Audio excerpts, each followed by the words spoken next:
Enfin, La ZAD, la zone à défendre des opposants à la future autoroute A69 Toulouse-Castres, n'a vécu que quelques heures. Les manifestants ont été évacués par les forces de l'ordre avec le soutien de véhicules blindés. 1200 gendarmes mobilisés hier, 600 pour l'opération d'évacuation. Les écologistes vont-ils trop loin? C'est une question que nous posons. Nous sommes avec qui? Nous sommes avec Thomas Basile, peut-être? Allô? Monsieur Thomas Braille. Oui, bonjour. Bonjour, vous êtes fondateur du groupe national de surveillance des arbres. Oui, tout à fait. Bon, et vous étiez sur place hier, vous faites partie des zadistes. Pourquoi vous êtes contre cette autoroute? Déjà, je me définis pas comme un zadiste. Moi, je me définis comme juste un simple citoyen qui alerte sur les problématiques d'une autoroute qui est en train de détruire des terres agricoles et qui abîme des arbres. Quoi. Voilà, c'est ça l'idée en fait. Quoi. Je suis d'accord, mais il y a eu un référendum pour cette autoroute?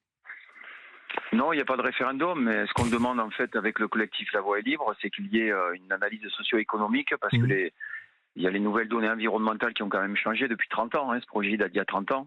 Et l'idée, c'est que, oui, il y a eu une forte demande d'un référendum. On demande ça aussi, un référendum qui a été demandé à 90%. On a fait Atosca a fait des sondages. Nous, on en a fait un aussi. Il y a 82% des personnes du territoire qui demandent un référendum et 61% des personnes du territoire du Tarn et de la Haute-Garonne qui veulent pas de cette autoroute, quoi.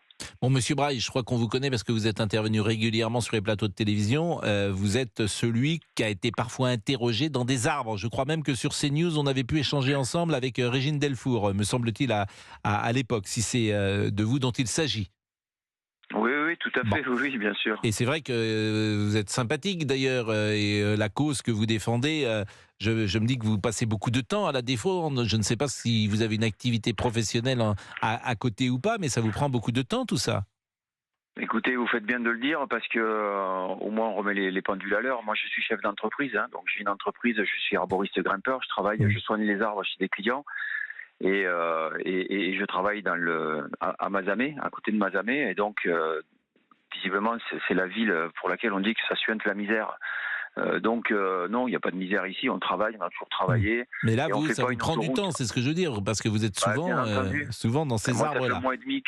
Ça fait un mois et demi que je suis sur le terrain, ça fait un mois et demi que je ne vois plus mon petit garçon. Et tout ça, c'est bien évidemment compliqué et que je gagne plus d'argent. Moi, quand je suis sur le terrain, pour dire. Mais là, parce que vous êtes dans l'arbre, mais vous descendez quand même de l'arbre de temps en temps, si j'ose dire. Non, mais là, je n'y suis plus. Là, oui. Ils ont abattu la grande majorité des arbres sur le tracé de l'autoroute. C'est des arbres qui avaient 200 ans, donc voilà quoi. Bon, alors écoutez, Bernard Carayon, qui est maire républicain de Lavore dans le Tarn, il était l'invité de Dimitri Pavlenko ce matin sur Europe 1. C'est un projet de progrès. Il s'agit de désenclaver un bassin industriel et un bassin démographique de 150 000 habitants. Ceux qui sont contre nous sont des privilégiés et ils nous prennent un peu pour des ploucs. On a vu d'ailleurs que dans la manifestation, il y avait très peu de Tarnais, peut-être 10%. Ce sont des gens qui ont tout. Ils habitent dans des métropoles où ils ont le métro, où ils ont l'autoroute, où ils ont des aéroports internationaux, où ils ont des gares TGV. Nous, on n'a rien de tout ça. Bon, Bernard Carayon sur Europe 1 ce matin, il est un invité de Dimitri Pavlenko. Manifestement, il n'est pas sur votre position, Monsieur Braille. Et je vous propose d'écouter, c'est Annick qui est avec nous et qui voulait échanger précisément avec vous parce qu'elle soutient, me semble-t-il, le projet d'autoroute. Bonjour Annick. Oui, bonjour Pascal. Pourquoi vous le soutenez, ce projet ? Je le soutiens parce que c'est l'évolution de la société, parce qu'il y a des entreprises qui ont besoin de se déplacer, des entreprises qui ont besoin d'être créées, peut-être. Mais vous êtes de la région vous-même ? Non, moi je suis de Fontainebleau. Ah oui. Mais j'utilise donc les autoroutes. Peu concerné par l'autoroute du Tarn. Non, mais moi je comprends les gens qui habitent peut-être qui habitent à Toulouse et qui veulent se déplacer, qui n'ont rien d'autre comme moyen de déplacement que la nationale. Bon, on marque une pause et on revient avec Monsieur Braille et Annick. Pour te dire, moi j'avais pas de position là-dessus. Je connais assez mal, comme tout à chacun, ce sujet. En tout cas, je suis pas sur place, donc j'attends vos réactions. À tout de suite. Vous écoutez Pascal Pro de 11h à 13h sur Europe 1 et nous revenons sur ce projet d'autoroute A69 Toulouse-Castres. Pascal. Alors, Thomas Braille, moi si j'ai bien compris, aujourd'hui, pour aller de Toulouse à Castres, il n'y a qu'une nationale et on met 1h20. Nous sommes d'accord ? Oui. Et avec le projet d'autoroute, on mettra 1 heure. pour aller de Toulouse à Castres. Et l'argument numéro 1 qui est donné par ceux qui souhaitent cette autoroute, c'est de désenclaver le sud du Tarn. Nous sommes d'accord? Oui, c'est Je ce ne que... dis pas de bêtises. Ouais. Bon. Ouais, non, vous dites pas de bêtises. Bon, alors après, est-ce que pour gagner 20 minutes, c'était utile ou pas? Alors, il y a une question de survie économique, c'est ce que disent parfois les locaux. C'est aussi ce que disait M. Carayon, que tout le monde ait le droit à la même chose en France, tout le monde a le droit à des autoroutes, etc. Bon, après, chacun, là aussi, se fait son avis. On gagne 20 minutes. Bon, effectivement, on gagne 20 minutes, c'est plus rapide. Bah, écoutez, j'ai envie de vous dire, Annick l'a très bien dit elle-même. Elle a dit comment les gens ont besoin de national. Oui, elle a parlé du national. Ben, c'est très bien. La nationale, elle n'est pas saturée en fait. C'est pour ça qu'on dit qu'il ne faut pas d'autoroute. On ne fait pas une autoroute pour 8000 véhicules jour. Et pour en revenir à M. Carayon, il a clairement expliqué qu'on était enclavé et tout ça dans le territoire. On a des hôpitaux, on a des aéroports, il y a des infrastructures scolaires. Enfin, à quel moment on est enclavé en fait? C'est quoi là? C'est-à-dire que les gens qui font Toulouse-Castres, qui font l'aller-retour tous les jours, ils vont gagner 40 minutes. Hein. Bon, est-ce que les habitants... Non. C'est 12 minutes de gagner déjà. Est-ce que pour 12 minutes, on fait une autoroute qui va coûter 17 € l'aller-retour? Mais qui va se payer ça? C'est la question qu'on pose aujourd'hui. Qui va se payer ça? 17, c'est une des autoroutes les plus chères de France, du coup. Vous voyez? Alors les pompiers, par exemple, ils disent que 15 minutes pour aller de Mazamet à l'hôpital Purpan, à Toulouse, ça compte, qu'ils vont aller plus vite. Ils le disent. Moi, j'essaie de vous donner les arguments que j'ai pu collecter ici ou là. D'accord, mais le problème, c'est qu'on entend toujours que les pompiers, en fait, les infirmiers, les pompiers dans les émissions radio. Bon, écoutez, on n'est pas dupes. On sait tous très bien qu'à un moment donné, on tire un peu sur les ficelles sensibles, quoi. Mais moi, je vous le dis clairement, cette nationale, je la prends, elle n'est pas saturée. Et on ne fait pas une autoroute pour 8000 véhicules jour. C'est pour ça aujourd'hui que ça gronde. Le Comité national de la protection de la nature a dit non, a donné un avis défavorable. L'autorité environnementale a donné un avis défavorable. Le commissariat général à l'investissement a dit que cette autoroute allait être déficitaire. Qui va payer une fois que cette autoroute sera déficitaire? C'est toujours le contribuable, en fait, vous voyez. Écoutez, en plus, votre combat, il est plus pour défendre. Et quand vous me dites, qu'il y a un argument auquel je suis sensible, quand vous me dites qu'on a abattu des arbres qui avaient 200 ans, je peux entendre ça. En même temps, je m'aperçois qu'en France aujourd'hui, si vous voulez construire n'importe quoi, vous voulez construire un stade de football, vous voulez construire un bâtiment public, vous voulez construire une autoroute, ça, vous ne pouvez plus rien faire. C'est-à-dire que si vous voulez construire un aéroport, on a vu ce que c'était, il y a une ZAD à Nantes, vous voulez construire un terrain de football ou un stade de football et tout d'un coup, il y a une espèce extrêmement rare de batracien ou de crapaud qu'on va détruire et le projet est arrêté. Bon, c'est compliqué de construire quelque chose aujourd'hui. Alors, on n'a rien contre le fait de construire des choses. Oui, mais il y a toujours des gens il y a toujours, sur tous les projets aujourd'hui, vous avez des ZAD. Et l'aéroport de Nantes était intéressant de ce point de vue-là. Non, mais j'entends bien, si vous voulez, mais nous, on n'a rien contre le fait qu'il y ait des infrastructures et des choses qui se créent. Mais il faut construire où? Oui, mais alors, on ne peut plus construire d'autoroute, on ne peut plus construire de stade de foot, on ne peut plus construire d'aéroport, on fait quoi? On ne peut plus rien construire? Non, mais écoutez, ça j'entends, si vous voulez, mais si vous voulez, enfin, vous avez quand même vu qu'au mois d'octobre, il y a une semaine, il faisait 30 degrés à Toulouse. Enfin, vous voyez, il y a quand même un réel problème aujourd'hui. Je pense qu'il faut lever le pied, il faut construire sur des zones déjà dégradées aussi, ça c'est important de le dire aussi. Il faut rénover des choses qui sont rénovables et pas toujours construire des choses neuves.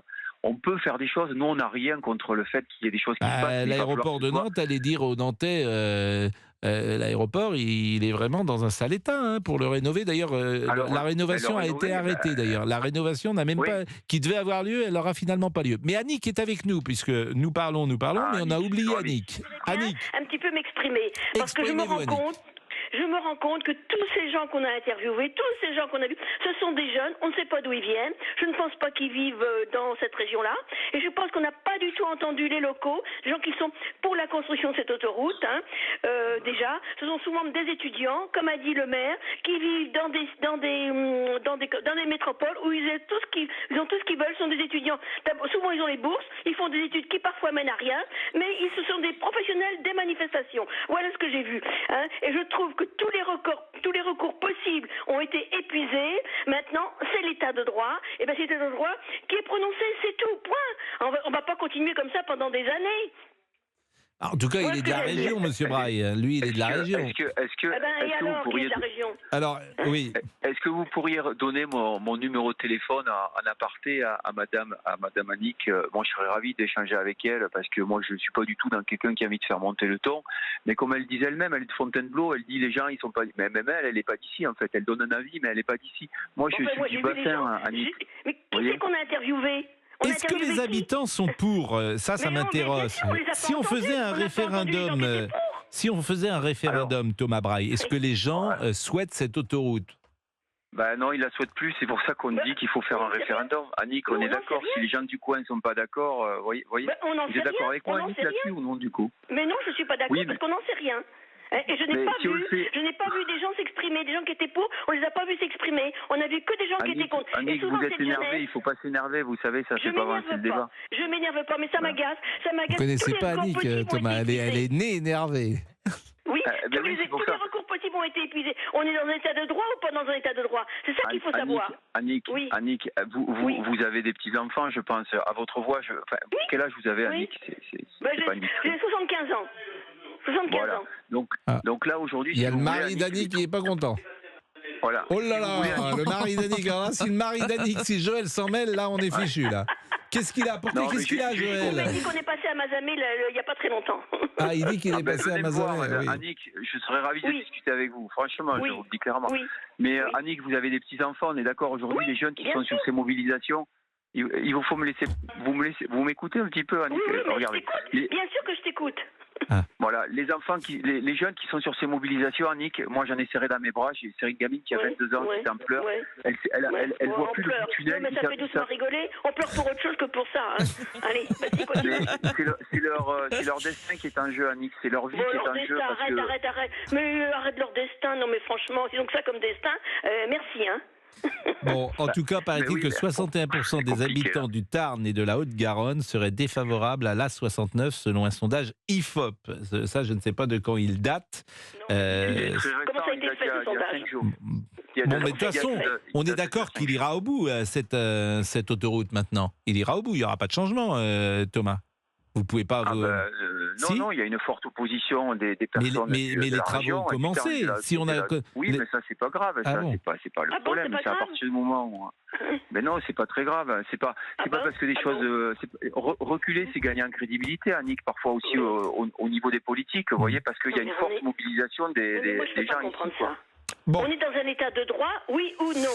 Bon, écoutez, Annick, on va marquer une pause. On va marquer une pause et se dire au revoir tout de suite après. Oui, c'est ça. Parce qu'il est 12h40. Vous ne déjeunez pas aujourd'hui? Vous n'avez pas fait à déjeuner à Joël, Annick? Si, je suis remontée comme d'habitude. Et qu'est-ce que vous avez de prévu à déjeuner? D'abord, on va boire un coup, premièrement. D'accord, ça c'est bien. Bon, vous allez le petit apéro. Mais alors, c'est quoi? C'est du vin ou c'est un petit apéritif ou un guignolet? Non, c'est du vin. C'est une bouteille de vin blanc. À consommer avec modération. Parce que ça peut être un guignolet kirsch ou un americano, des choses qu'on... Une bouteille de vin blanc, un petit vin de Bourgogne. Une bouteille entière? Une bouteille de Bourgogne avec modération, quand même. Un chardonnay. Tous les deux. Mais on va pas tout boire. Non. On va pas tout boire. Et après, ça accompagne quoi, le chardonnay? Ça va accompagner, qu'est-ce qu'on va faire après? Bon, on va boire un petit peu, je vais manger un petit peu de saumon fumé, un petit peu de saumon fumé, puis après, on va voir ce qu'on va manger. Mais qu'est-ce que vous avez à déjeuner? C'est quoi? On va voir. Du saumon fumé, vous avez dit? Oui, absolument, oui. Dites-moi, vous n'êtes pas une grande cuisinière, ça va pas vous... Moi, je vis correctement. Je suis d'accord avec vous, mais ça va pas vous demander beaucoup de préparation, le saumon fumé. Ah ben non, mais après, j'ai préparé un poulet. Un poulet, voilà. D'accord. Avec des pommes de terre. C'est vrai. Et le saumon, vous le mangez avec des petits blinis ou des petits toasts? Des ou petits nature, toasts, des petits toasts. Des petits toasts que j'ai fait donc griller, ça devient un vrai repas. Du pain avec des graines. Crème fraîche, et puis le poulet avec pommes de terre. Pain avec des graines. Et il y a un dessert également de prévu? Ah ben il me reste de la tarte aux pommes d'hier, alors ça sera l'affaire. Donc là, après vous dormez jusqu'à 7h ce soir. Mais vous rigolez? Non, mais certainement pas. Pourquoi? C'est pas la sieste chez nous. Ah bon, une petite sieste après? Certainement pas. Pas de sieste avec Joël. Un petit câlin. Un petit câlin. Non. Il n'y a plus de câlin. Il y a du boulot, il y a des choses à faire dans le jardin. Pauvre Joël. Pauvre Joël, mais il n'a pas le droit. Est-ce qu'il a le droit à un petit câlin, Joël, de temps en temps? Oui, de temps en temps, mais quand c'est l'heure. Quand c'est l'heure. Il y a une heure. Écoutez, il est 12h42, manifestement, c'est pas l'heure. C'est pas l'heure. Non, c'est pas l'heure. C'est Tintin, mes grands-parents disaient ça, c'est Tintin. Voilà, c'est une vieille expression, là, c'est Tintin. Oui. Bon, à Oui. tout de suite.